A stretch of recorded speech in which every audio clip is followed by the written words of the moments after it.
교통 관련 크고 작은 정보를 알려드리는 시간. 신건의 교통상식 샅샅이 털기 대구교통방송 신건 기자와 함께합니다. 안녕하세요. 네, 안녕하세요. 어서 오세요. 반갑습니다. 오늘 어떤 소식 가져오셨나요? 네, 오늘 학교 간 우리 아이들이 많을 것 같습니다. 계약 개강 다 했죠. 네, 그렇죠. 네. 맞습니다. 입학도 했고. 네, 이 학교에 입학한 우리 병아리 같은 아이들도 있을 거고 또 이제 학부모님들은 좀 걱정이 앞서잖아요. 그거 맞아요. 네, 아이들이 아무래도 뭐 집과 학교를 오가는 과정에서 사고가 나진 않을까 걱정하시는 분들이 많을 텐데 이 관계기관에서 이 점을 인지하고 교통안전 활동을 강화하고 있거든요.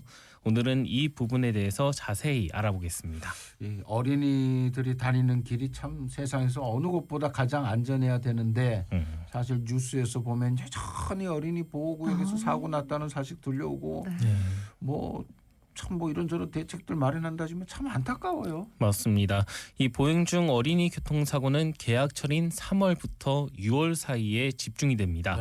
이 한국도로교통공단 교통사고 분석 시스템에 따르면요. 2022년부터 2024년까지 3년 동안 전국에서 3월부터 6월 사이에 발생한 사상자가 3,320명에 달합니다. 이게 어느 정도냐면 이 전체 사상자가 8,200여 명이거든요. 그런데 이 중에 40% 그러니까 한 절반 정도가 이 3월부터 6월 사이에 나온다는 겁니다. 와, 진짜 많네. 네. 전국에서 이렇게 됐고 허허. 그럼 우리 지역은 어떤가요? 네, 이 대구에서는 보행 중 어린이 교통사고로 647명이 다쳤는데요. 이 중 3월부터 6월 사이에 다친 어린이가 206명으로 32%, 그러니까 3명 중 1명은 계약철에 사고를 당했습니다. 그리고 교통사고도 적지 않았는데 이 대구에서 보행 중 어린이 교통사고가 768건이 발생을 했거든요. 그런데 이 중에서 199건, 그러니까 26%가 3월부터 6월 사이에 발생했고 다친 어린이와 교통사고가 3월부터 늘기 시작해서 4월과 5월에 급증하는 추세를 보였습니다. 네. 3월부터 6월 사이에 보행 중 어린이 교통사고가 많이 발생한다.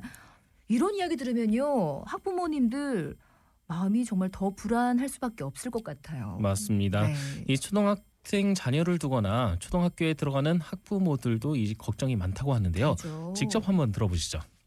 이제 입학을 하는데 차들이 요즘은 확실히 사고를 날 뻔한 적도 몇 번 있기도 하고 횡단보도 같은 데서 그런 부분도 좀 걱정이 되기도 하죠. 왜냐면은 같이 다닐 때는 상관없지만 아이들은 언제나 통제를 하더라도 이제 그거보다는 먼저 그렇게 막 빨리 다닐 수도 있고 하니까 그런 부분이 걱정이 돼요. 학교 이제 대부분 아이들이 이제 아파트 단지에서 오는데 저희들은 건너서 대도로를 건너야 되는데 8차선이거든요. 그래서 이제 거기에 이제 계시는 분들이 안 계시니까 아침마다 제가 이제 등하교를 시켜야 되는 그런 이제 특히 이제 우회전 신호 없이 이제 오는 차들이 간간히 있고 이러니까 신호가 바뀌어도 이제 오는 차들이 있어서 이제 그런 부분에 대해서는 좀 걱정이에요.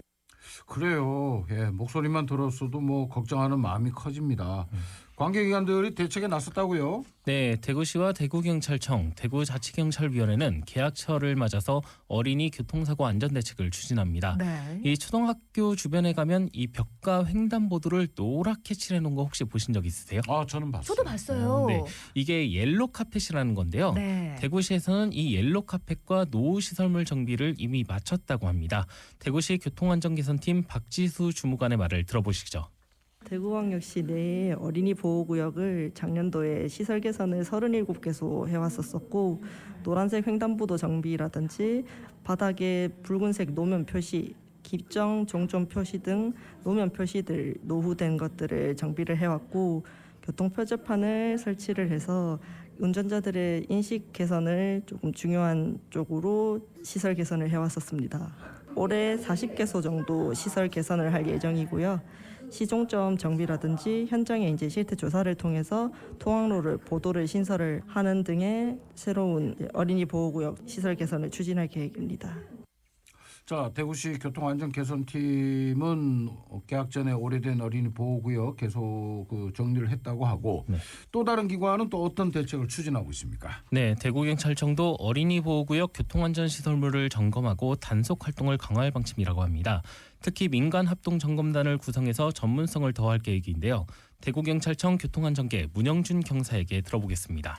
대구경찰청도 오는 4월 10일까지 어린이 보호구역 교통안전시설물 점검에 나설 계획입니다. 민간 합동 점검단을 구성해서 어린이 보호구역 676개소 전부 확인하고 필요한 부분 개선하겠습니다. 또한 등하굣길 어린이 보호구역에 교통경찰관을 배치해서 어린이 보행 안전에 확보하고 사고 예방에 노력하겠습니다. 그리고 더해서 매주 1회 이상 주간 음주 단속을 실시하겠습니다. 어린이 보호구역 주변 인접도로에서 음주 단속을 병행해서 구조 내에서 음주 교통사고가 일어나지 않게끔 하고, 더해서 보행자 안전을 위협하는 차량에 대해서는 엄정 단속해서 어린이 등하굣길 안전에 노력하겠습니다.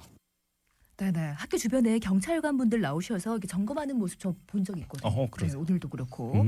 대구시에서 대구 경찰청에서도 민관 합동으로 어린이 보호구역 교통 안전을 점검하고 단속도 강화하겠다라는 이야기 들어봤습니다. 네. 그리고 우리 아기가 이 학교 가는 길에 어린이 보호구역이 있는지 궁금해하시는 분들 계실 거예요. 네네. 이 어린이 보호구역 시설 정보와 공간 정보 현황은 작년부터 경찰청에서 보호구역 통합관리 시스템이라는 것을 운영을 하고 있습니다. 인터넷창에 safetyzone.go.kr을 쳐서 들어가면 전국의 어린이 보호구역 내 시설 정보와 공간 정보를 확인할 수 있는데요. 내 아이가 다니는 학교 주변에 어린이 보호 시설이 어떤 것이 있는지 확인하고, 만약에 부족하거나 필요한 것이 있다고 생각한다면 스마트폰이나 인터넷 누리집, 안전신문고 앱으로 제보하면 이 경찰이 추가 설치 여부를 검토하게 됩니다. 대구경찰청에서는 또 이렇게 준비하고 있고, 또 다른 기관은 어떤 내용을 준비할까요? 네, 대구자치경찰위원회에서는 어린이 보호구역 예방 활동을 강화한다고 합니다. 대구자치경찰위원회 이윤아 정책팀장의 말을 들어보겠습니다. 우리 위원회는 대구경찰청과 함께 2026년 개학기를 맞아 스쿨존 교통 단속, 시설 점검, 찾아가는 교통안전 교육 등 전반적인 어린이 교통 안전 활동을 집중적으로 추진하고 있습니다.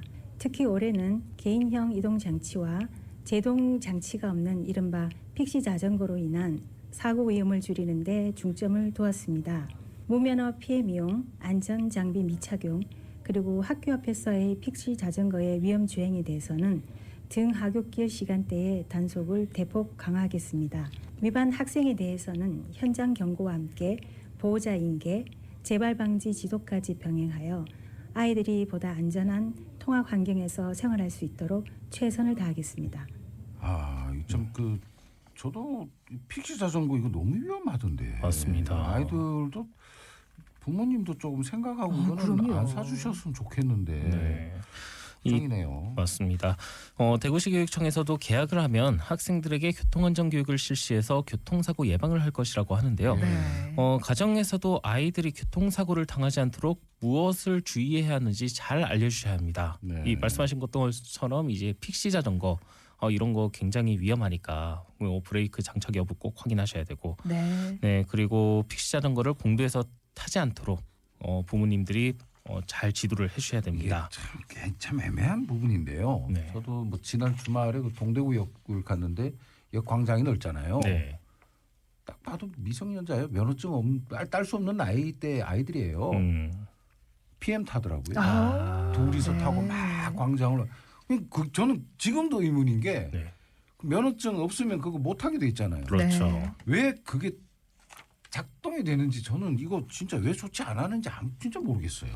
그것들이 저도 예전에 좀 알아봤는데 네. 이게 학생들이 뭐 인증받는다고 부모님 신분증 잠깐 빌려다가 이거 인증받아가지고 또 이걸 타는 아이들이 있더라고요. 초반에는 또 그런 거 있었다면서요. 뭐 지금 뭐 면허증 확인 이러면은 나중에 하는 기능이 있었대요. 예, 맞습니다. 그럼 그게 잘못된 거죠. 아무나 할 수 있는 거예요. 자전거도 그냥 멀쩡한데 브레이크 떼버리고 뭐 그렇다고 하잖아요. 네, 맞습니다. 요즘 그 노트북에 보니까 네. 이거 있더라고요. 픽시 자전거를 타는 그 청소년인데 네. 이 노트북가 가서 제동을 확실하게 할 수 있으면은 내가 인정해주겠다. 못하면은 브레이크 달자. 그 영상이 나왔어요. 그렇죠. 그렇게 해야 되는 게 맞는데 본인은 한 3m 안에 제동한대요. 안 되죠. 안 되죠. 8m 이상을 그냥 한다고 했는데 마치 그냥 저 뭐 자동차 드리프트 하듯이 네. 뒷바퀴가 쭉 그냥 그러니까 안 되는 거예요 이게. 그렇죠. 그 자전거를 전문적으로 타는 선수들을 우리가 경륜 선수라고 하잖아요. 네. 이 경륜 선수들도 선수들도 바로 세우는 건 진짜 힘들다 하더라고요. 그래서 그 경기장 안에서만 탄다고 하잖아요. 맞습니다. 네. 그거는 가정교육도 필요하지만 네. 우리 아이들도 제발 좀 알았으면 좋겠어요. 맞습니다. 예, 예, 그리고 무엇보다도 이 어른들이 좀 모범을 보이셔가지고 그럼요. 무단횡단이나 차도 쪽으로 걷지 마시고 네. 또 횡단보도가 초록불일 때, 이 깜빡일 때 아유. 이때 걸으면 안 됩니다. 네. 이 아이들이 언제 어디서 볼지 모르는데 그렇게 했다 또 아이들이 따라하면은 그렇죠. 또 사고 위험이 커지지 않습니까? 네. 그렇습니다. 맞습니다. 교통법규는 보이는 곳에서나 안 보이는 곳에서나 항상 잘 지켜야 합니다. 신나게 학교 가는 아이들의 길이 더 안전하길 바라면서 오늘 이야기 여기까지 들을게요. 신건 기자와 함께했습니다. 고맙습니다. 감사합니다. 네, 수고했습니다. 전하는 말씀 듣고 옵니다.